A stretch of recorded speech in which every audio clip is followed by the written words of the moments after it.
Hey everybody, it's Dave with Patriot Laser Engraving. Today we're going to talk about creating custom stippling patterns for handguns using EZCad here in the lab.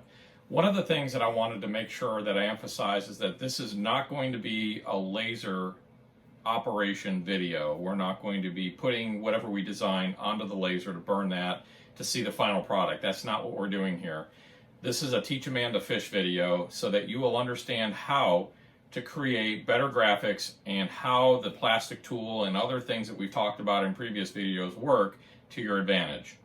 I hope that this is going to help maybe take some of those folks that are right on the edge of having an aha moment into something that's going to help them develop and build something that they can use for their customers that'll take them from novice to expert and maybe make a difference in some of the things that you're doing. It doesn't have to necessarily work just for handgun frames. I mean, it could be a pattern for a knife or any other product that you're working on. We're hoping that this video will be that catalyst that will help you get where you need to be. So without any further ado, let's just go ahead and get into it right now.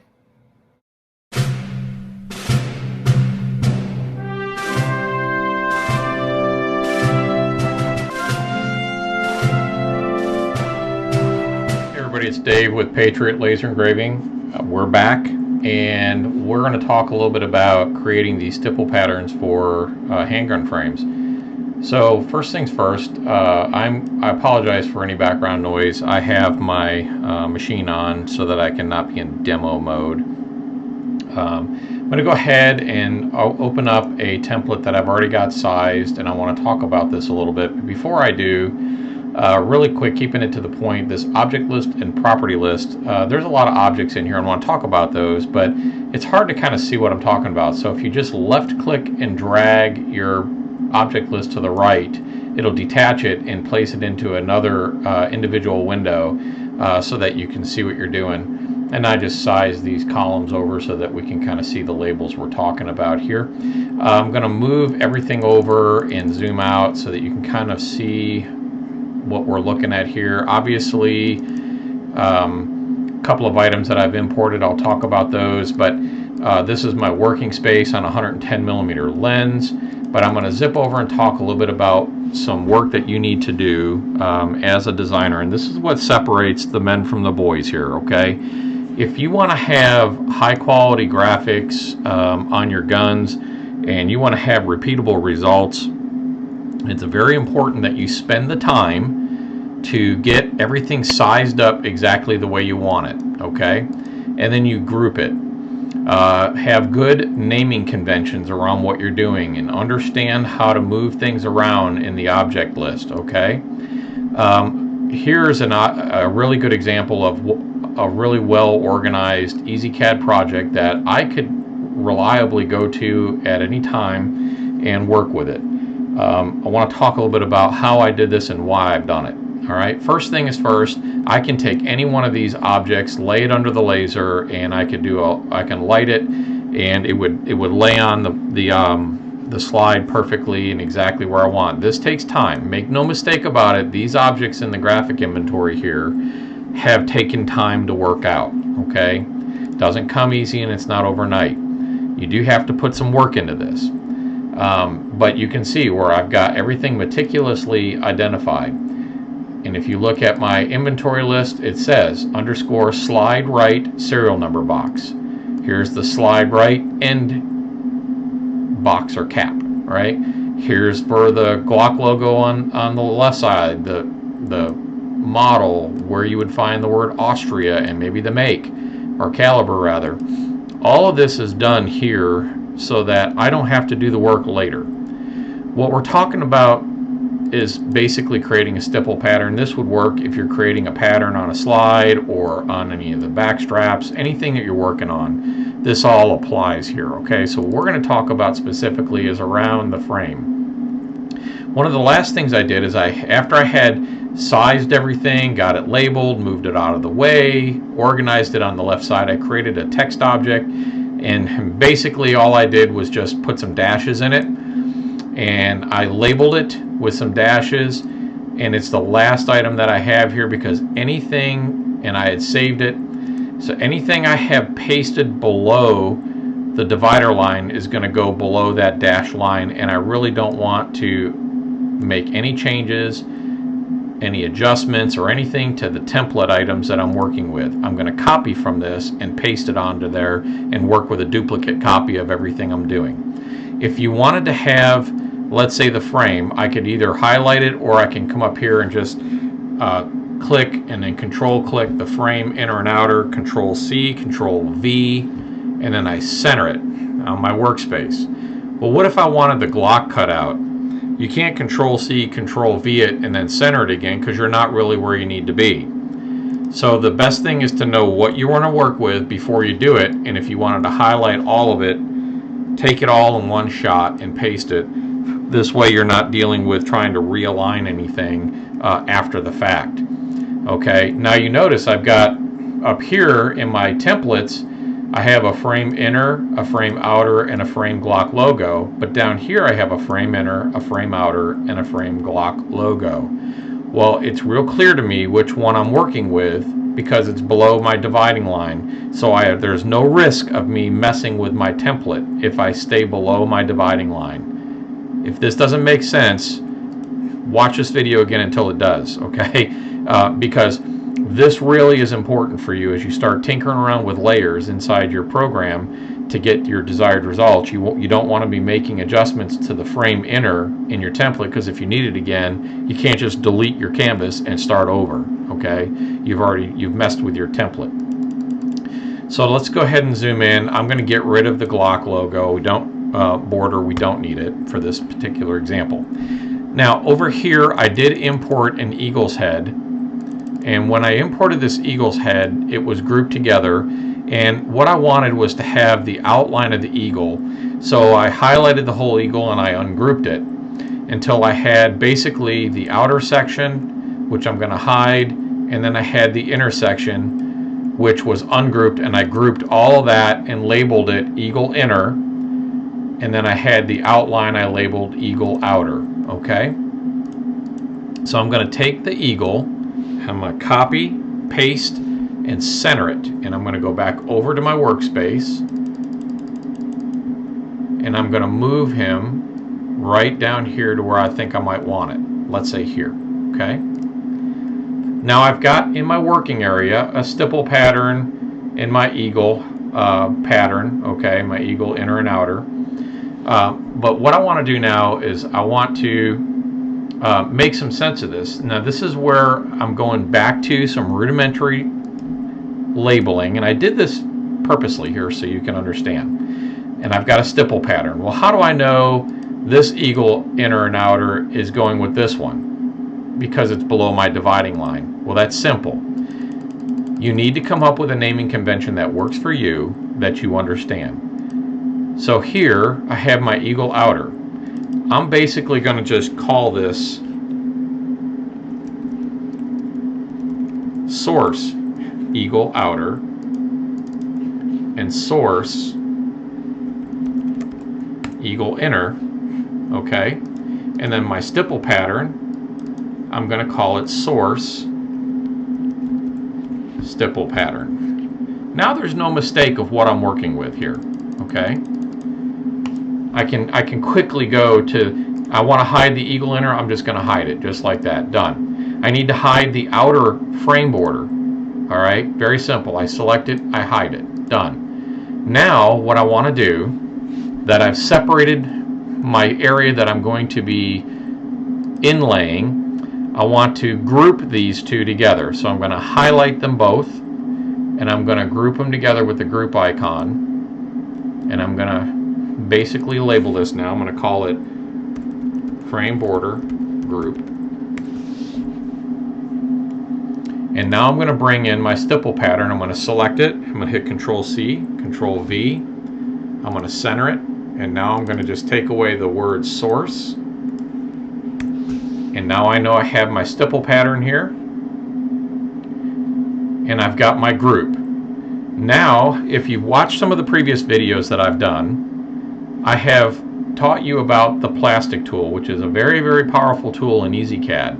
I'm going to make sure that my stipple pattern is selected and no other objects are selected. I'm going to come to Modify, Plastic, I'm going to select the weld icon, or the trim to icon, save target object. I'm going to select trim to. My icon will change, and I'm going to zoom in. I'm just going to pick part of that border, part of that frame border. I'm just going to click the line, and then what will happen is EZCad will trim that to the inside, and I'm going to close this now and zoom out. It's trimmed that pattern around the eagle's head, and it's trimmed it inside the frame. The next thing I have to do is I have to now select my hat, or I have to select my stipple, and I'm going to name it. And I'm just going to call this stipple pattern. And then I'm going to go back to my frame border group and ungroup it, so that I have back now my frame inner and my eagle outer, and I've basically put everything back to the way it was. Now what I want to do is I want to now select the stipple pattern here, and I want to go up to my hatch, and I want to hatch this. Pick your hatch. If you know you got a .025 hatch, make all your adjustments here to what works best for your laser, and hatch it. Anything in black is going to get etched away, and anything in white is going to remain. So that's going to make a really nice stippling pattern, I believe. I have to now label this. So I'm going to call this stipple hatched. And I know what I'm working with. I'm going to go ahead and hide that. Now I'm going to bring back the inner part of the eagle here, and I'm going to unhide it, and I'm going to hatch that. And now I'm going to name this eagle hatched. Okay, and I'm going to go ahead and hide it, and I'm going to hide the eagle outer, so that all I'm left with now is basically the frame inner. I'm going to go ahead and show the outer part of the frame. Oops, wrong one. Frame outer. Now I'm going to drag that up a little bit so it's where I need it. I'm going to take the inner and the outer, and I'm going to show that. So now if you wanted to have a border around your stippling pattern, you would highlight both of these, and you would hatch that. And now I'm going to go ahead and name this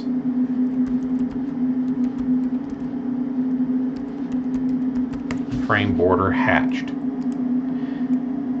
And since this is already lined up, I know that if I place this underneath my laser, I could light this. Of course, I don't have my machine on, so it's not going to actually light it, but it would outline this border for me on my object. I would make sure that I'm already centered and everything is aligned. I can bring back the hatched eagle head, and I can bring back the stippling pattern, and now I have a really nice stippling pattern that I can burn into the side of the Glock frame. And you don't have to burn it all in one shot. So if I wanted to burn the stipple pattern first, I could. Maybe I want to burn the border a different color. If you have, if you know the settings to create like a tan color on black, I could maybe make that tan, and then I can burn the inside the way I want it, and maybe make the eagle a different color, maybe a tan color, and give it contrast. So the border's tan, this is black, and then this eagle would be tan. That's the purpose of creating these in layers like this. I hope that makes sense. I know you're going to ask me, hey, can you show me this burned on a Glock? Sorry, I don't have an extra Glock 43 that I can burn just for the purpose of this video, but I think you understand where I'm going here, and that is, don't hatch everything all in one shot. I could easily have done that. I could have taken the stipple hatch away. I could have taken away the hatch from the eagle, and I could have taken away the hatch from the border. Okay? And I could have simply selected everything, and I could have hatched everything out, and it would bring everything back, but it's going to try to burn all of that in one shot, and you're likely to get artifacts and defects here because it's not done properly. Okay? So again, highly recommend that you do these things in the order I've shown you how to do them.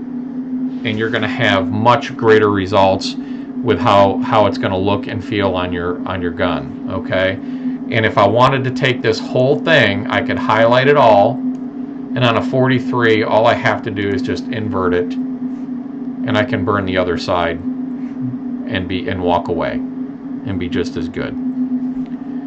So I hope this helps. I hope this gives you some a peek under the hood, 101 level of how to do stippling patterns. Now again, that would work just as easy if I were going to put this on the part of the grip that's up here on the gun, right? You know, the foregrip part of the slide or the frame. If I wanted to have a pattern around my slide, I can do the same thing. I can easily hatch that pattern into anything that I want. So this is the 101 on how to do it. Guys and gals, I can't emphasize, this is what separates you. This is where you have to make an investment in time. You have to practice and play. I can't provide you with settings for how to burn a Glock because they're different for each laser. You could have a 100-watt MOPA. You can have a 50-watt Raycus or a 30-watt. Your settings are going to be different than the next guy. Now, we can get you in the ballpark, and you're going to find a lot of people show you those settings out there in the forums and out there in Facebook. I can give you some of those examples. Like I can tell you on my 30-watt Raycus, to engrave my Glock frame, I use 1,000 speed, 50% power, 60 frequency, 0.025 hatch, and I walk it in. Okay. I might maybe make 5 or 6 passes to have it work, and I'm not burning the actual frame. You're going to have different results on a SIG frame. So here's where you're just going to have to practice. But it's having these skills right here that are necessary for you to be able to produce a really nice looking product. And if you've seen any of the stuff that we've done here at Patriot Laser Engraving, you'll know that you can produce high quality, beautiful work, and you can do it relatively fast if you have these templates ready to go, very well defined, already pre-sized, labeled properly. You can do anything you want to do, and you can do it fast. And oh, by the way, did I mention that resetting is super easy? I'm ready to go on to the next one. All I do is highlight, and I go on, and I pick from my template, and I make my next one, and I come up here to File, Save As, and then I drop it wherever I want to drop it. Okay? So, like, share, and subscribe to the channel. Thank you very much for all your comments, your questions, and be sure to ring the bell so that you know when we put out new videos just like this. And we are so super excited to share these 101 level videos with you, and I'm very happy that you express an interest in it. Thank you all so very much, and as always, we wish you all a safe and happy day.